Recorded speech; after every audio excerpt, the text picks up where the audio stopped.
Bagi Tuhan tidak ada yang cepat atau yang lambat. Semuanya adalah berkat dan indah pada waktunya. Kali ini kita bikin bika ubi keju. Yuk, let's check it out. Hai, welcome back lagi ke channelku.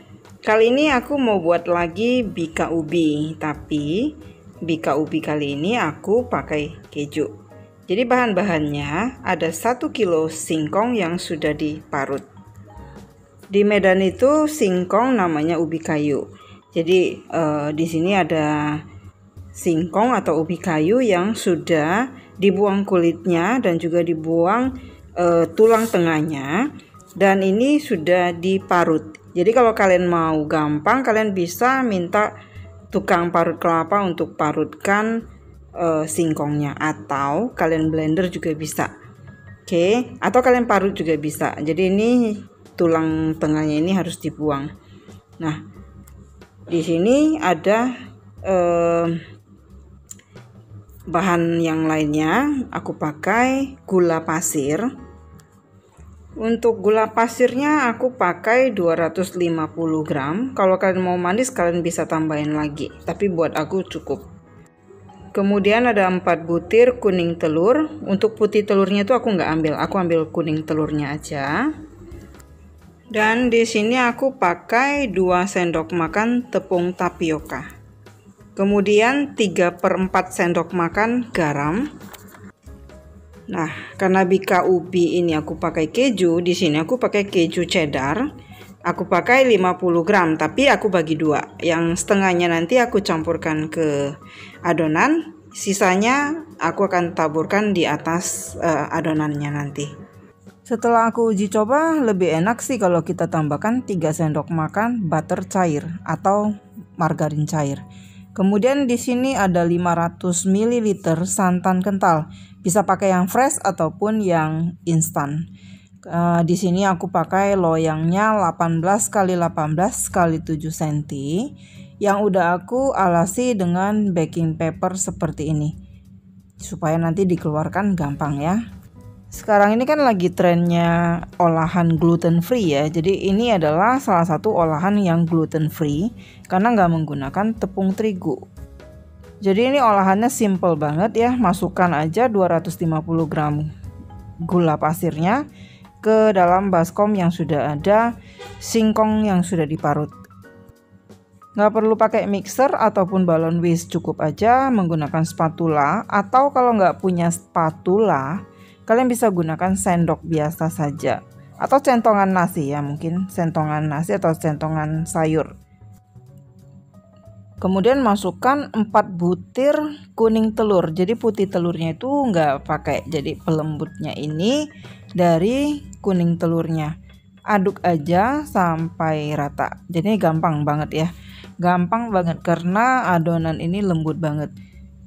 Aku nggak pakai pewarna karena menurut aku warnanya ini natural aja ya. Jadi kuning telurnya itu sudah memberikan warna kuning yang bagus.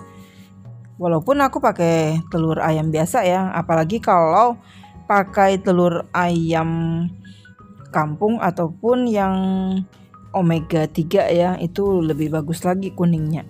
Kemudian masukkan kejunya. Jadi untuk kejunya itu bebas, kalian mau masukkan setengahnya atau mau dimasukkan semuanya, atau kalian mau tambahkan sedikit lagi kejunya juga bisa ya, sekitar 50 gram untuk adonannya juga masih bisa. Tapi di sini aku 50 gram itu aku bagi 2, jadi sebagian masuk ke adonan, sebagiannya lagi aku nanti taburkan di atas adonannya saat mau dipanggang. Oke, kemudian masukkan tepung tapiokanya. Jadi untuk tepung tapiokanya ini di sini aku pakai 2 sendok makan, kurang lebih sekitar 40 gram. Diaduk rata. Jadi semuanya itu cukup diaduk dengan menggunakan spatula aja sih. Saat ini ovennya jangan lupa sudah dipanaskan dengan suhu 180 derajat Celcius, api bawah. Kenali oven kalian masing-masing ya, karena panasnya itu beda-beda.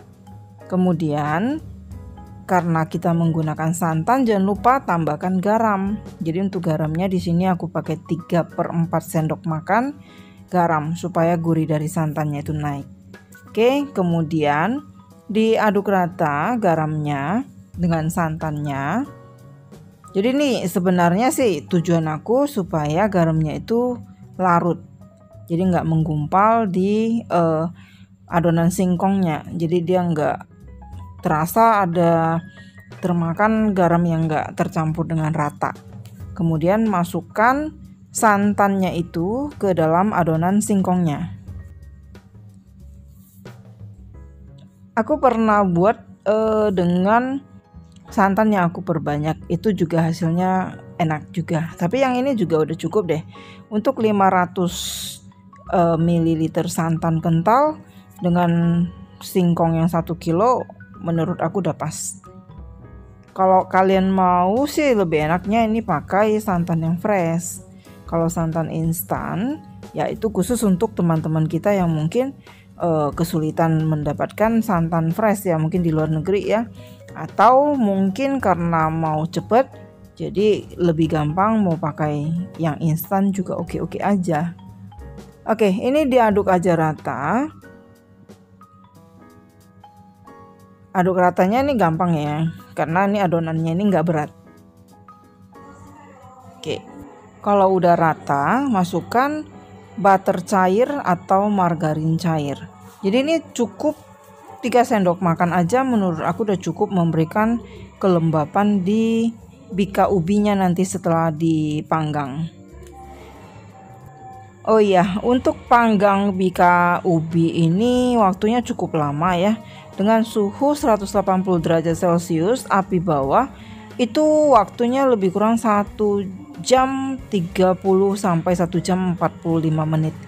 Kalian perhatikan aja karena masing-masing oven itu beda. Dan karena ini adonannya termasuk adonan yang cair, jadi mungkin karena itu juga penyebabnya jadi masa atau waktu untuk panggangnya itu jauh lebih lama. Oke, kalau sudah rata semua diaduk, kita akan tuangkan ke loyang yang sudah dialasi dengan baking paper.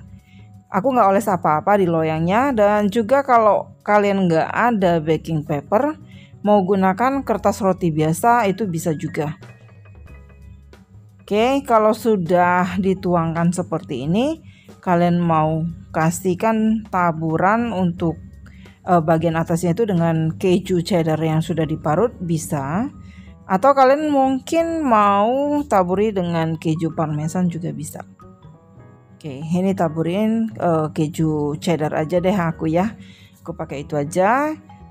Untuk parutannya ya bebas, kalian mau parutnya memanjang ataupun parutnya agak pendek juga nggak masalah, tergantung dengan selera. Dan juga mungkin ada yang sukanya parut kejunya itu panjang-panjang gitu ya.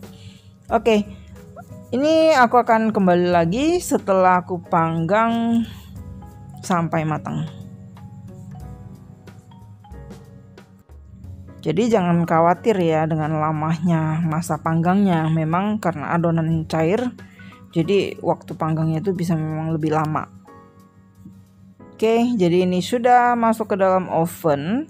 Aku kasih api bawah aja. Nanti kira-kira sudah mulai coklat pinggirannya, bisa kita aktifkan api atasnya untuk mengeringkan atau mencoklatkan bagian atasnya. Oke, ini sudah selesai dipanggang 1 jam 45 menit. Setelah selesai panggang, aku biasanya poles dengan madu supaya bagian atasnya itu tetap moist. Jadi kalau misalnya nggak ada madu, mau di skip juga nggak masalah ya. Cuma menurut aku lebih moist aja, jadi dia nggak terlalu kering di bagian atasnya. Sebenarnya juga nggak terlalu kering sih kalau kita nggak over bake.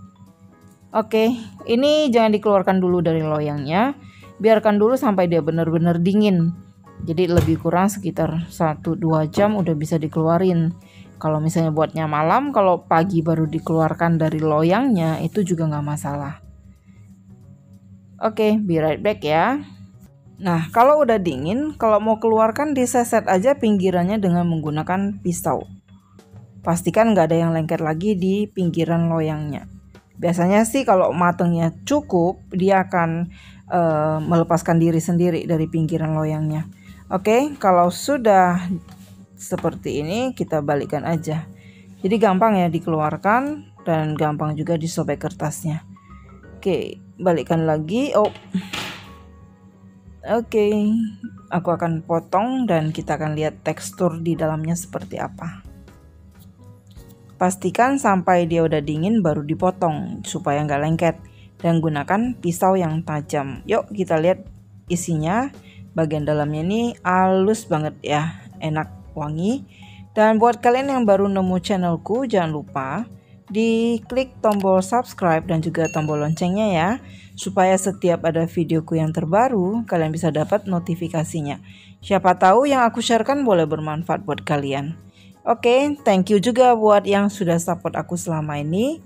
Support aku terus supaya aku bisa tambah semangat lagi berbagi resep dan pengalamanku. Oke, jadi kelihatan ya waktu aku potong itu teksturnya itu moist banget. Jadi lembut, dan juga moistnya itu karena butter cairnya itu. Jadi dia enak dipotong, nggak lengket di pisau. Oke. Buat kalian yang sukanya manis, kalian bisa tambahkan gula dari resep yang aku sharekan ini. Jadi kalau menurut aku sih cukup, jadi nggak terlalu enak.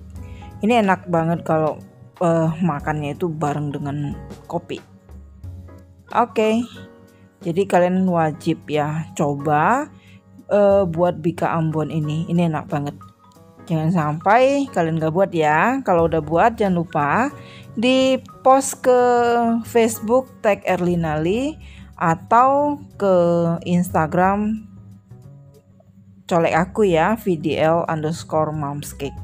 Oke, akhir kata dari pertemuan kita kali ini. Thank you for watching. See you.